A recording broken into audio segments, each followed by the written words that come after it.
Dr. Seth 你好我是一名16岁的 COVID 患者，我已经隔离了11天，还是在发烧。为什么我还在发烧呢？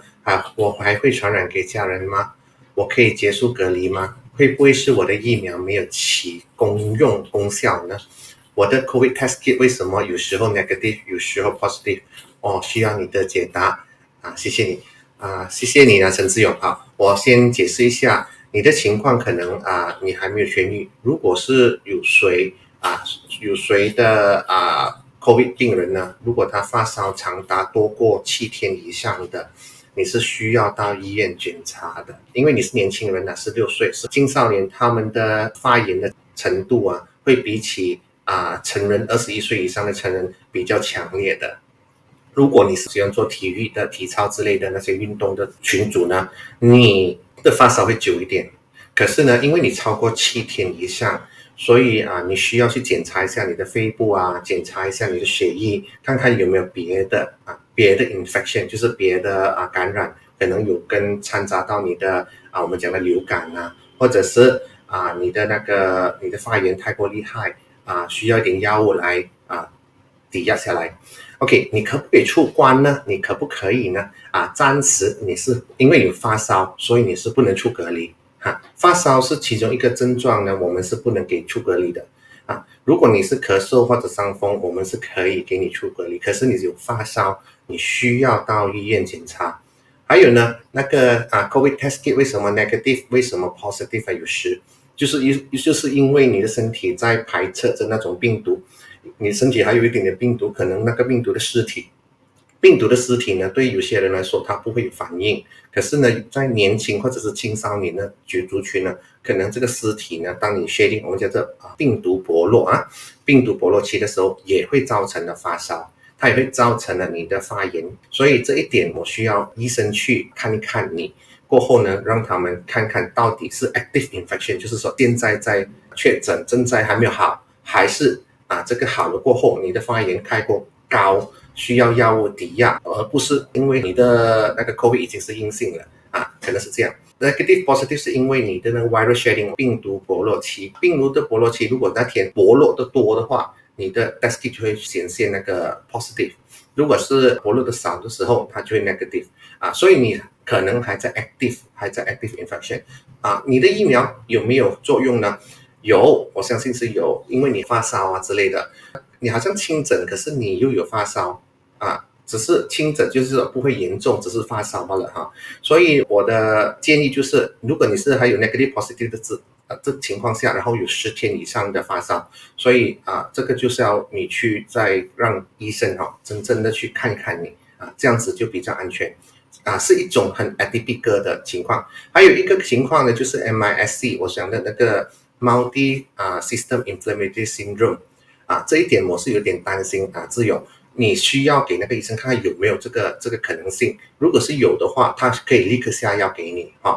这个 MIS-C 呢是在年轻人才会有，尤其是青少年或者是小孩子，所以你可能有得到这个 MIS-C， 可是现在还在早期，所以可能你一去到医生那边，他拿了你的血液check 你的 CRP， 去 check 了几样那个指数，他们看看如果是高的话，他可以立刻就下药把你的这个发炎的情况立刻治好。所以爸爸妈妈志勇的爸爸妈妈，请你带他去医院My father positive, but he don't want to quarantine himself. He walked all around over the house without wearing the mask and coughing without the mask too. Should I throw everything in the fridge after he quarantine end? OK， 我 assume 你的爸爸是一个人住了我 assume 他是一个人在家里面住了，就是说在一个 confined space 他自己住的地方，所以他如果是一个人的话，没有带 mask， 我们是没问题。如果是家里面还有别人的话，那就比较危险。这一点你要看看Cindy and also他如果是说他病好过后需要丢掉全部 refrigerator 的东西吗？其实是如果你觉得不想再吃那东西就可以丢，没问题的因为食物不能收得太久也是，然后如果有病毒在里面，如果是食物的话就丢掉了，如果是水果之类的还可以洗一洗，还可以吃的，去洗一洗完了因为那个病毒呢怎样都好不会太久的。还有那水果你可以剥皮之类的，把它去除掉那个外面的一层的那个可能病毒连着的地方如果你是那湿的食物全部丢完就好了，不要再收了爸爸呢，我希望你爸爸现在已经是好了嘛，对不对希望他早点出quarantine了这个没办法，老人家我明白的，不戴帽很辛苦，尤其是在伤风着，所以希望他是一个人住了如果是有其他人住，请你尽量的叫其他人都要戴 mask， 尽量的劝他戴 mask 了。If after quarantine still have symptom, can end the quarantine and go out. Thank you. Okay. There's one symptom that you cannot, which is fever. 就算是过了那 quarantine day， 如果有发烧是不可以出关的，需要见医生如果是没有发烧，其他的普通干咳，一点点的感冒，一点点的疲累，可以出关是没问题的。很多数据告诉我们其实呢，在第7天过后呢，如果你有打 booster 的话，你是不会再传染了。这个是很多数据已经开始在 publish 出来了。所以我说7天你不做 RTK， 你不做 PCR， 你都是可以出来的，没问题。如果你是没有打疫苗的，你是打了1剂疫苗的，10天过后比较安全因为现在的病毒呢，它的那性质那个习惯它的那个 pattern 全部我们都已经有很多的 data。所以我们现在已经差不多认识它了。如果2年前你问这个问题的时候，我很难答你那个很难答。现在我有一点 confident 可以跟你说你7天过后就可以出关。如果是有 booster 打了2剂也是7天，如果没有打疫苗的或者打1剂的10天就可以出去了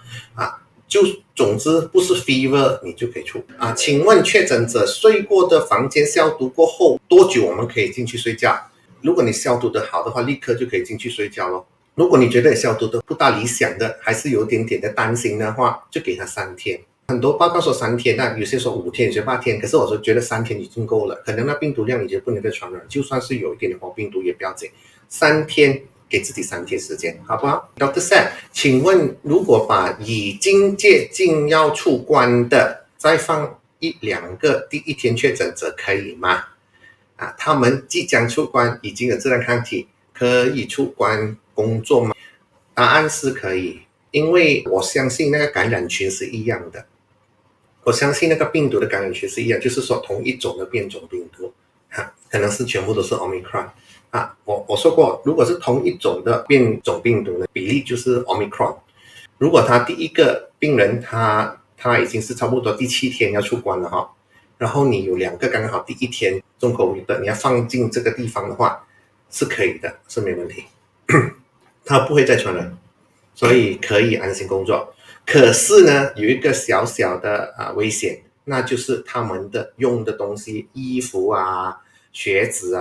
他们的那个包包他们穿的衣服全部都最好是每次去工作的地方呢是要消毒，因为呢里面有确诊者还是会把那个病毒呢碰到，可能不小心把刻在那个他用的东西。如果是可以的话，你就把他们的东西每次要带进工作的地方消毒一下，用那种我上一次教过你们消毒对不对？就是用那个1杯 Clorox 掺20杯的水，然后就去抹，或者是去喷射或者是你们可以拿去晒太阳那之类的这样子就比较安全因为它是从一个地方整天出入整天出入会把那病毒带去我们做工的地方，会比较危险一点这一点你要小心就好了。